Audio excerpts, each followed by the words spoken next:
Welcome, dear viewers, to Couch Warrior TV on YouTube. I'm the Couch Warrior, and you are watching The Passage, a Skyrim SE Let's Play featuring Ettient Jorel and Garm.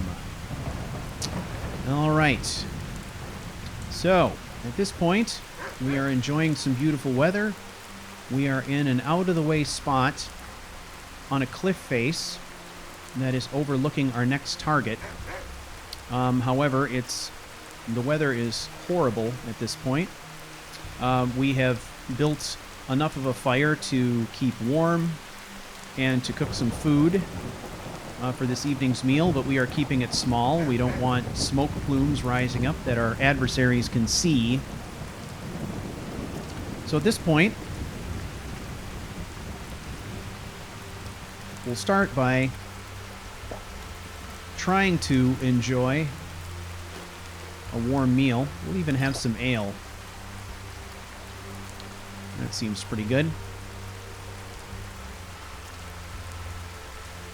One of the things that always astounds me about Skyrim is I'm a guy who's got a fair amount of rugged camping and hiking experience. And I know what it's like to try and eat a meal in this weather, no matter how hot it is, no matter how fresh it is. Everything feels soggy and damp, and it kind of makes your bones ache. And when I play Skyrim and the weather's like this, I almost... It brings back memories of those sensations, you know, of being cold and wet, miserable, you know. So we're going to keep Garm at the camp. It's been a long day, and Ettient is going to need his sleep. But we're going to go and take a quick look and try to get a general idea of what we're up against here.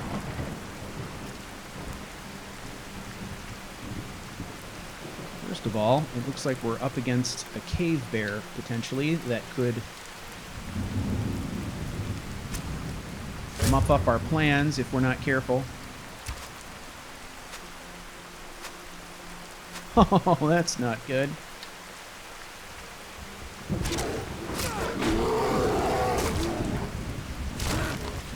Whew. That was rough. Talk about a bad day. Well, I suppose we can skin it. Recover an arrow.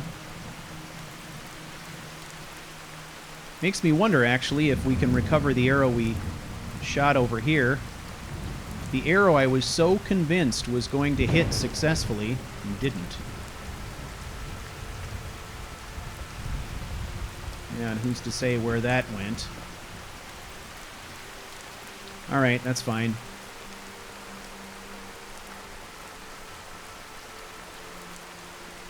Well, let's at least try to accelerate the healing a little bit.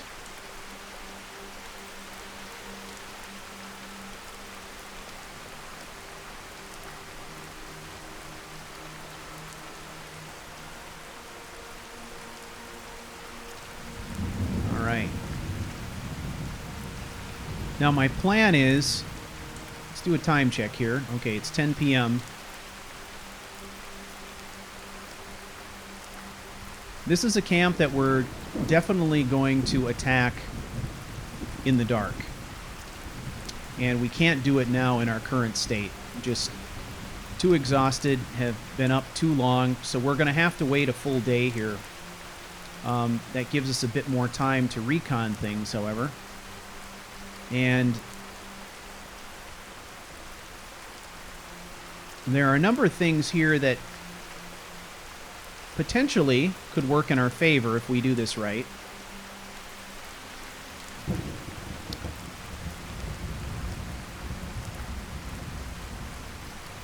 One of the things that I immediately notice about this camp is it's a series of interconnected terraces, really. So we've got one there, 2, 3, 4, Then there's approach. You could probably count this area behind the wall up there as an additional terrace. So maybe 5 terraces. And immediately what Etienne is thinking is that these are absolutely wonderful defenses when you're defending from a frontal assault or attack from below. They're absolutely terrible defenses when you're being attacked from above and from concealed locations and with ranged weapons. Because, once again, we have our enemies divided up, spread across terraces where they don't have sight lines on one another, which plays to our strengths. So that is definitely going to be something that we can take advantage of. That's clear. Now the next point to figure out is, I mean, look at how close we are. We're practically right on top of them. So the cliff face here could be a good firing platform. It's also quite possible that we have enough elevation that we could drop right in on the upper levels and immediately flank them. I think the larger question is, how much damage could we do from up here before we even get down in there? I think it's significant. So let's see if we can get a count. We've got one there. We've got one walk-in patrol here. Got a campfire here. That's 2 more at the campfire. That's 4. You look there, way in the distance, there's one walking back and forth on this wall. I think right now, yeah, see there, he's walking across. Okay, that's 5. Let's get a look at these lower terraces.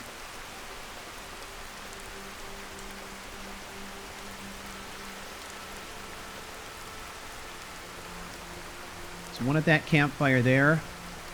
That's 6. There's one down here. That's 7. We've got a guard posted here. That's 8.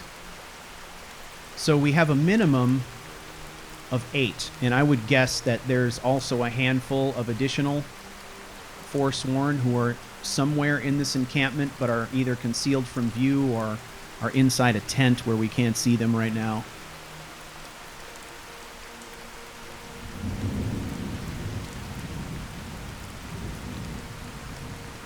So the other thing we got to consider is, where does all this lead? I mean, this seems to be defenses that are obviously they're functional defensible walls that are also serving like aqueducts. Makes one wonder where the water goes once it enters that channel there, where this water's being fed to, because there's really no defensive purpose that we could see for having water running across the top of the wall. So why bother to channel the water unless there was a specific reason for it? But not only are these functional defensible walls, but they appear to be somewhat ornamental in the way that they're built. I mean, you could just build a wall, but these are fancy, which makes the entire complex feel like it's got some religious or spiritual significance to it. So the biggest question is, what do we encounter when we go through that gateway there? What's beyond that? Because we see structures at the top of the cliff, so Etienne's going to be thinking about, how does all this terminate? What's it built for? And what are we going to find at the end?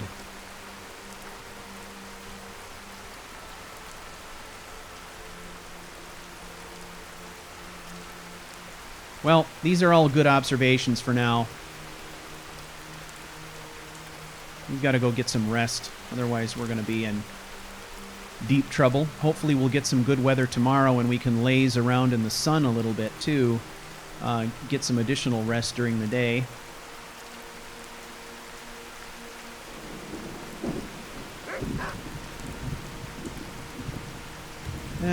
Fire's out. We'll have to gather some wood in the morning. Alright, let's get some sleep. Let's commit to some sleep here.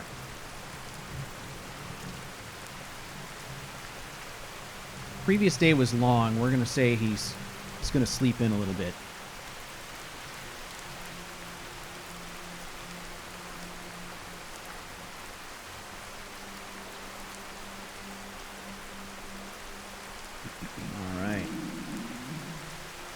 Well, rain isn't letting up. We're not getting a break there, that's for sure.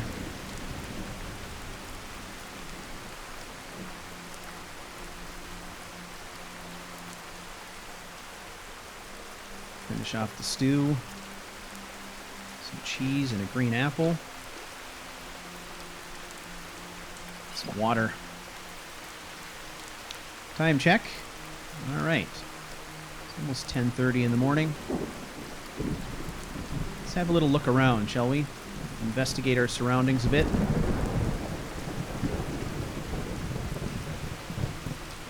One interesting note here is,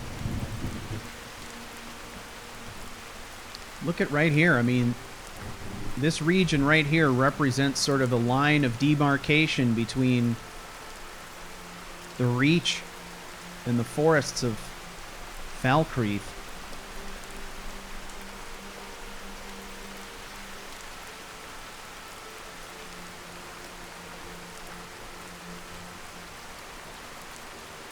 Not sure what these mounds are. We've seen at least a couple of them in the Reach. Interesting to see them here as well.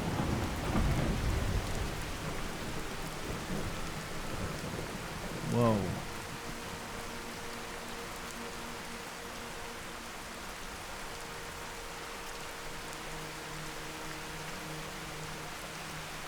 That ring is ominous. We're getting out of it. We are going to leave it alone.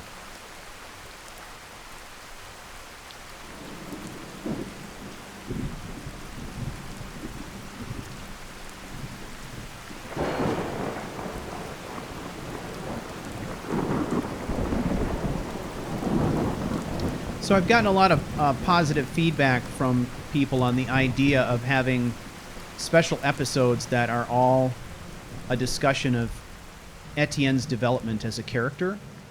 So I am going to start doing some of these, and we're going to see some really kind of in-depth stuff. This will give me an opportunity to really focus and cover aspects of who Etienne is as a person and how he became that way. We covered some of that in recent episodes where we talked about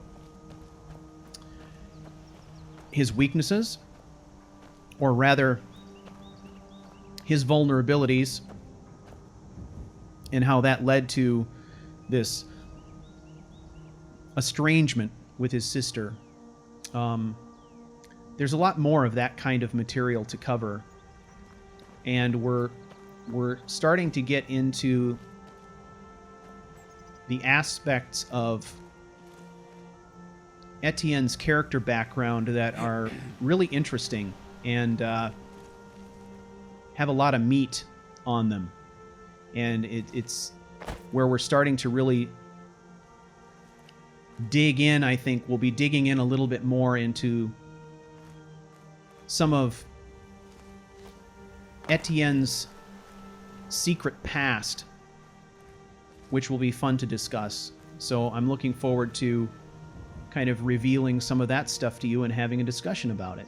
Should be fun. We don't want to stray too far here. We've still got a job to do.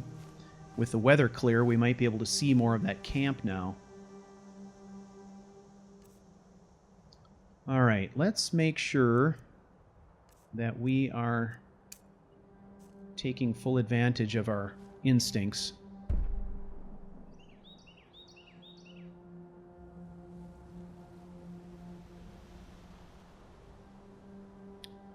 It's definitely a different environment than Ettient is used to operating in. And by that, I mean used to operating in recently.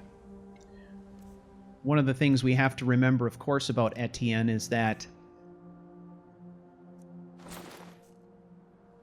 before his career of piracy, he was a ranger. He was a military scout. And at the time, he was traveling and fighting in whatever regions the Thalmor chose to travel and fight in. So it could have very well been regions just like this. So I think to say that he has no experience in this kind of environment is probably false.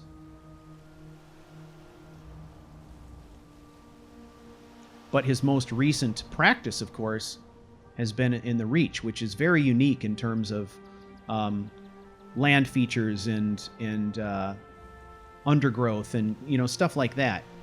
So the approach might be a little bit different here. It makes a person think about how Ettient might change his tactics and even his loadout for an environment like this. These are all things that he's going to be thinking about as well, because if you remember, we do have a letter in our backpack from the Jarl of Falkreath, who's requested that we visit him and take a job. And that letter was passed on to us by a courier, presumably sent by the Forsworn, not by the Forsworn, but by the Thalmor, as we believe that the Thalmor are the only ones who seem to be able to find us, even when we're in full secret operation mode. So that lends some validity or importance to the request. All right.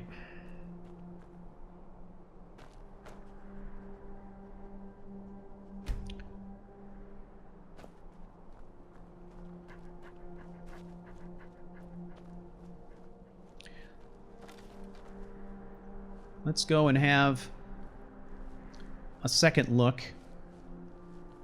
Okay, now here, this is an interesting angle. From here, we can make out a few features here. We can see a tower in the distance, and it even looks as if there's a well-traveled trail up there that leads to it. And some other structures there. It's impossible to kind of make out too much detail, but we see what looks like another one of these archways. So there's obviously, this complex is vast, and it continues well up onto the top of the cliff. So that's just something important to note, because it helps to give us at least a general impression of what the scope of our operation is going to need to be just geographically. We're going to have a lot of territory to cover. There's going to be a lot of strenuous kind of vertical work up and down, stuff like that. So, all right, well, we've got the advantage of daylight. Let's start thinking strategy.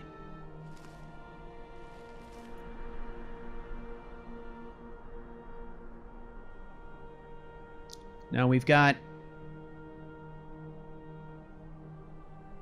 to stay out of his sight line. He's incredibly close to us, actually, when you look at it. You can make out details, fine details of his outfit. That's how close he is, so.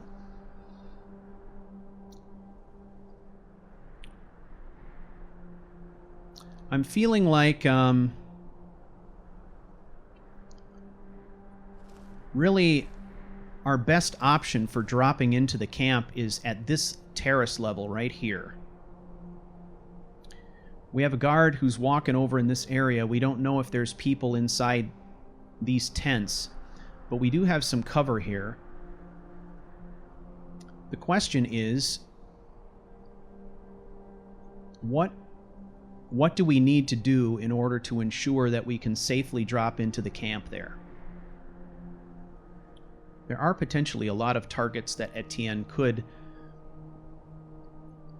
take from here. But I feel like the order of attack is really important. Ideally, what I would love to do is take out that guy way over there first. Have him go down first. Because I think there is at least a chance that we could pluck him right off that wall without these people realizing it. The ideal scenario would be that we would be able to take him out without alerting these two. And then, as these two walk their pattern and separate, walking away from one another, we would be able to take one there and one there, eliminating them, each without the other knowing and without alerting these guys below. If we were able to pull that off, then I think both of these guys down here at this campfire would be viable targets from here. If we can't pull that off and they're moving around a lot, then I think we need to get down into the camp sooner where we can be sure to hit our shots. So that is the entry point I'm considering, because if we do it right and we can take those guys out from up here, then we've got 3 down here, at least 3, possibly more. I mean, look at the size of this wall. These people are completely isolated from these up here. So I'm fairly certain that we could attack these up here without these people down here knowing it, and vice versa. So if we're able to successfully deal with those up here, we can come down and get these at our leisure. So we'll see. I mean, a lot of our strategy here is going to be riding on how successful that initial surprise attack is. If I can't hit any shots at all right off the bat, then the strategy is going to change, and we're going to get down there and get in a bit closer where we can kind of maximize our hit potential instead of sitting up here and sort of incessantly trading arrows and whipping up a frenzy down there.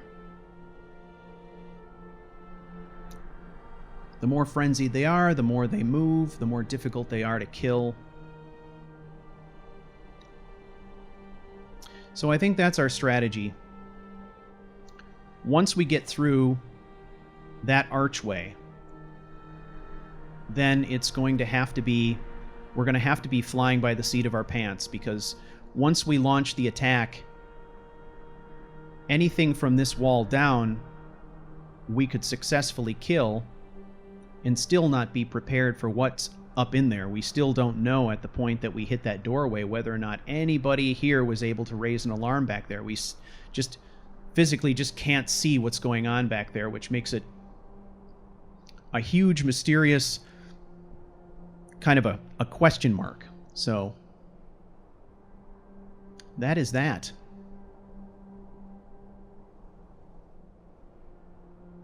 All right. Well, their patrol patterns look the same during the day as they looked during the previous night. So they seem to be fairly consistent. Now, as far as Garm is concerned, I don't really have a place in this strategy for Garm at the moment. And I think that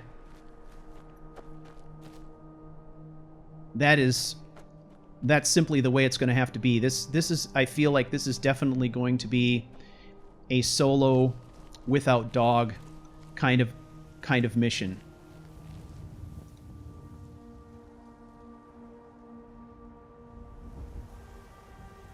I think that the camp is just simply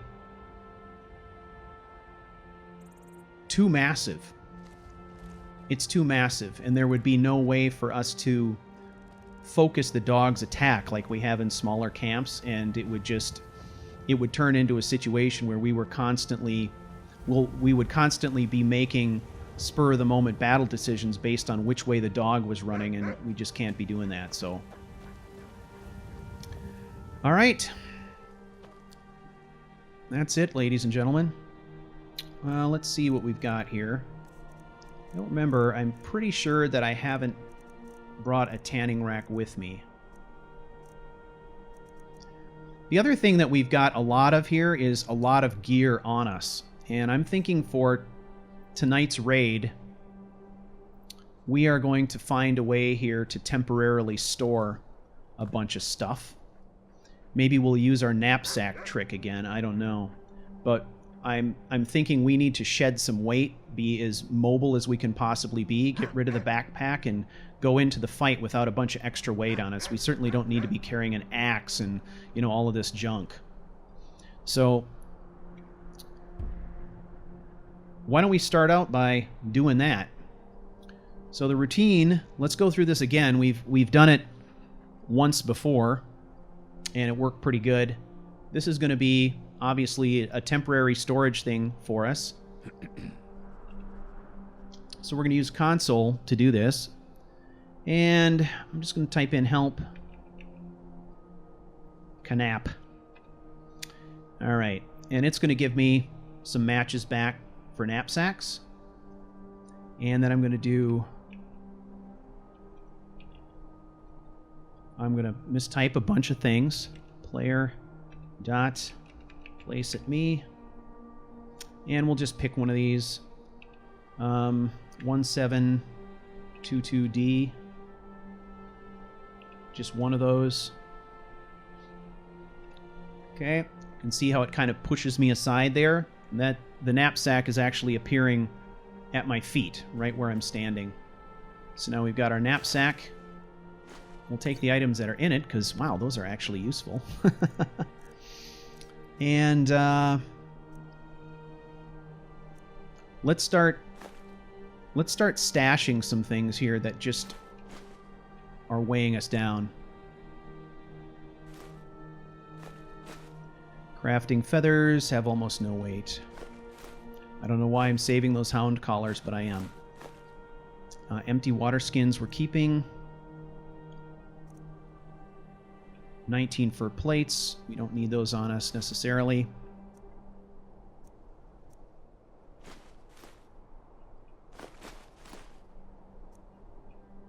I mean, look at all this stuff.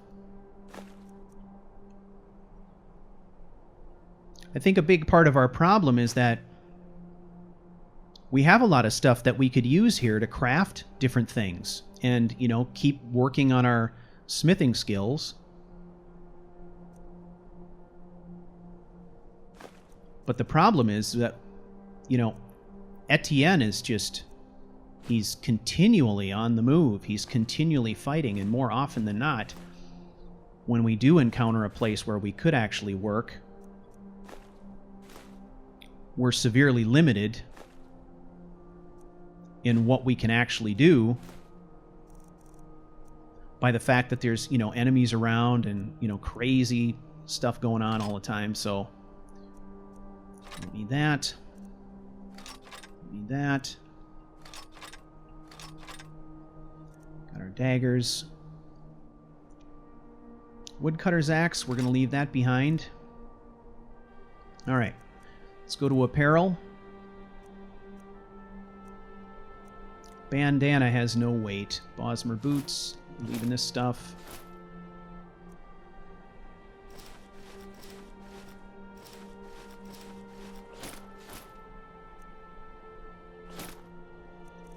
Alright.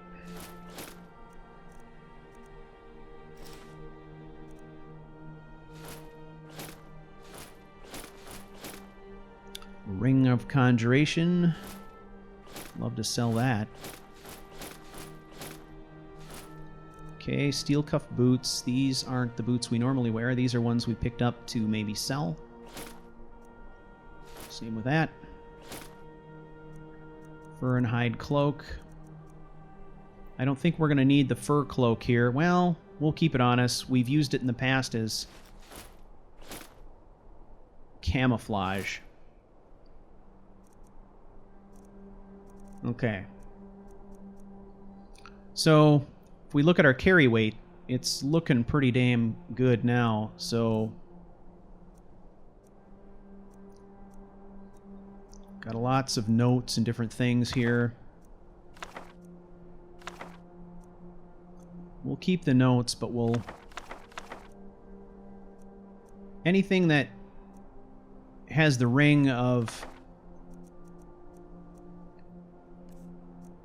sort of intelligence kinds of information, vital information, we'll keep on us. All right. So for food,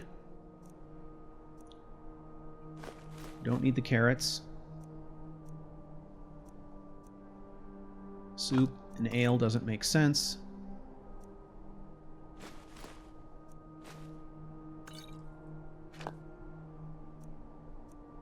Okay.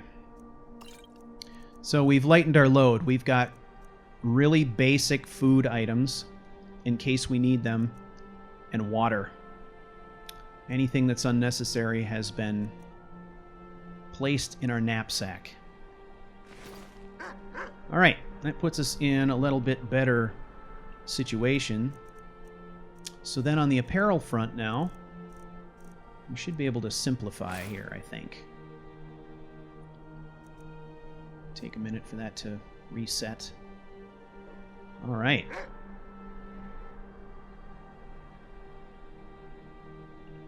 And then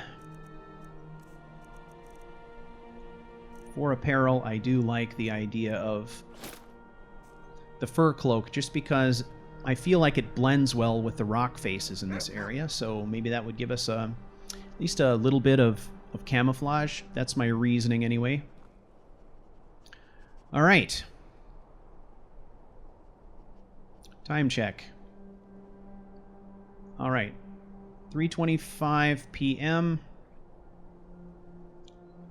So we are going to get a little sleep. So let's do 6 hours. That'd have us getting up around 9:30 p.m. It's well after dark, and it is going to take us a little while to get set up and go on the attack. Plus, we need to eat something.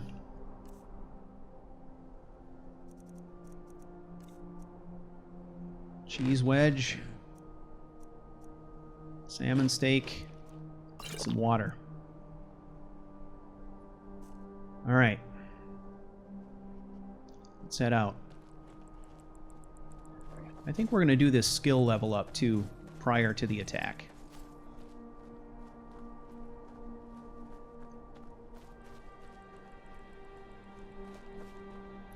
Okay, let's take a look and see what our options are here.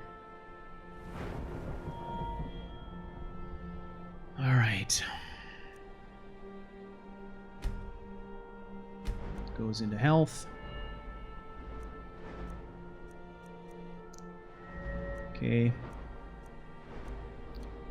This time around, I mean, it's going to be either an investment in archery or sneak.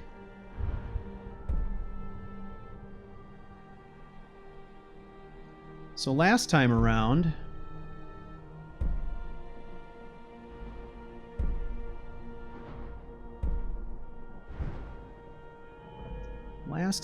I want to say we invested in archery, didn't we? Yeah, we did this thread the needle thing. I think we're doing good, at least for now, on the archery front. I think where we really need to goose our capability here is in stealth. We're still kind of in a situation where when we get in close, they hear us coming. So Infiltrator, this is going to help mask the sound of our armor. Right behind you, this is specifically targeted at helping us out when we're on the attack, when we're actually approaching our opponents from behind. This could be extremely useful and might allow us to get more clean kills. And then there's another level of sneak mastery, which would certainly help too. 40% more effective. Note that sneak success depends on visibility, movement, and light level. Sound, movement and armor weight, skill level, and distance. Okay, I'm thinking that the right investment for us here is this one right behind you. You're adept at hiding in your target's blind spot. Sneaking is 25% more effective within 30 feet, 75% more effective within 15. All right.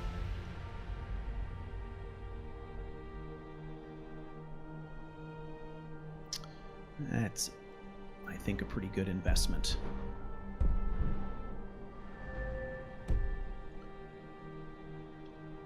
Now, let's do a quick poll and see how we're feeling here. I just want to double check. We did not get a full night's rest. We got 6 hours of sleep, and we didn't do a full 8 hours because, I mean, this decision, of course, is driven by our need to attack. I probably could have gone for the couple extra hours, I suppose. But I did not.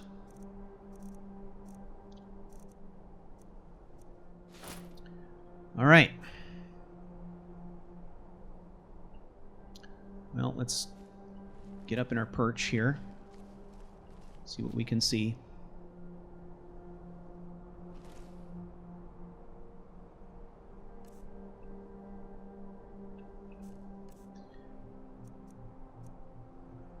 Let's also make sure that our instincts are toggled.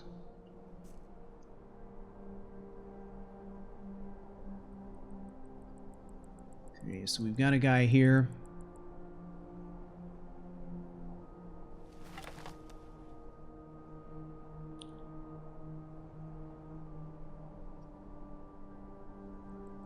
Now I feel like the best place for us to try and take him out is when he's over here at this end of his patrol route, because he's going to be near to only one of the lower guards rather than both. So let's maybe try and sight this in. This is about the spot he's at. So much of this range and distance calculation is just gut feeling. All right, now we got to watch this and see where it goes.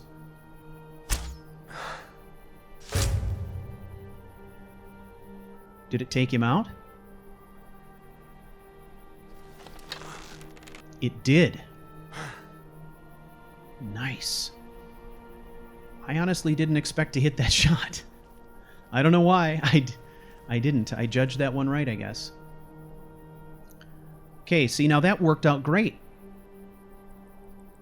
Because the only guy who's agitated by the whole thing, or was even suspicious, is the guy directly below. This guy here doesn't seem to give a rip because he doesn't know anything's happening. So that's ideal.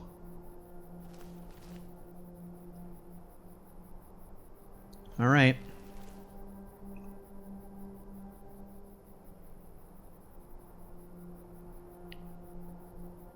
Now this guy, of course, doesn't really know what happened. He knows he heard a sound, and he got a little bit spooked by it. But nobody seems to be thinking about whether or not the guy up there is still around. All right, let's try this guy next. We got to compensate a little bit for the drop.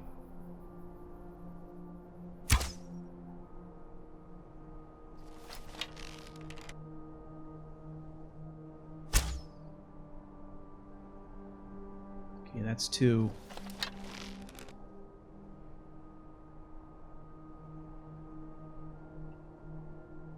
All right, that's enough noise there for now.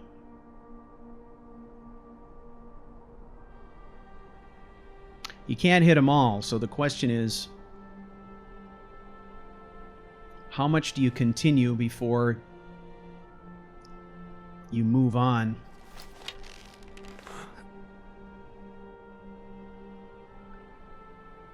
So before, he went back into the corner, so we overshot him. This guy would be an easy take. But I really don't want to take him out with this guy still around, so we're just going to wait.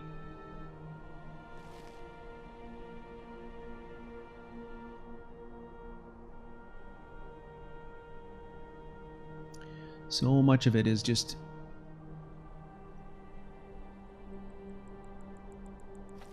waiting, picking your moments.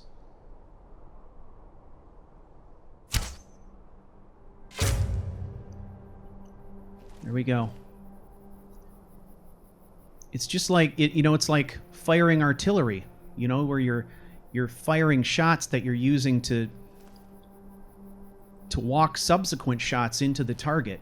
And the first 2 shots we took helped us sight in that last one, which was the killing shot. Okay, now this guy, as much as I would love to take him out while he's really close to us, I'm thinking the smart thing to do would take him when he's at the far end of his patrol up in here, so that maybe these guys below won't know what's happening.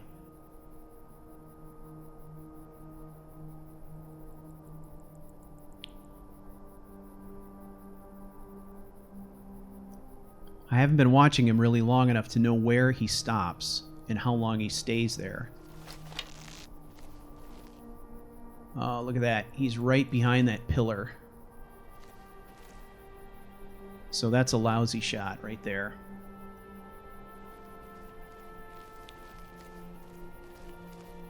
All right. The other option is I could try to take him at the end of his walking route and hopefully take him head on, blowing him straight back onto the platform so his body doesn't fall off. If his body falls off, these guys are definitely going to know something's up. But we've got this overhanging rock here, which is really a pain.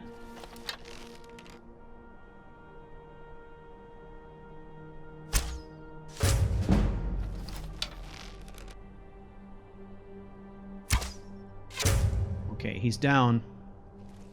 And he's staying on the rock, but the guys are alerted. Okay, let's fade out.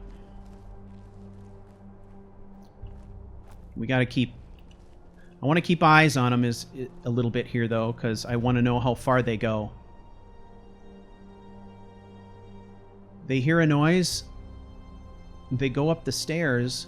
Look at one walks all the way over here. And back down again. He doesn't seem at all alarmed. And they never walked out to the end of this catwalk.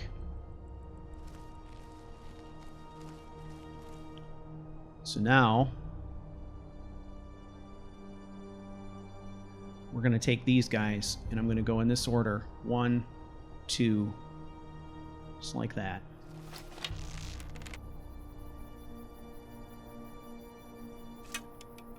Or not. Got to get out dangerously close to the cliff.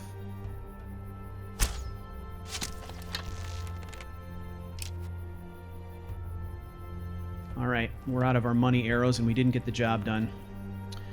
Alright, I think the jig is up at this point.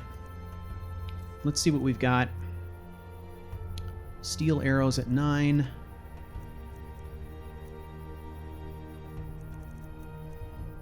Okay, we're going to go to steel.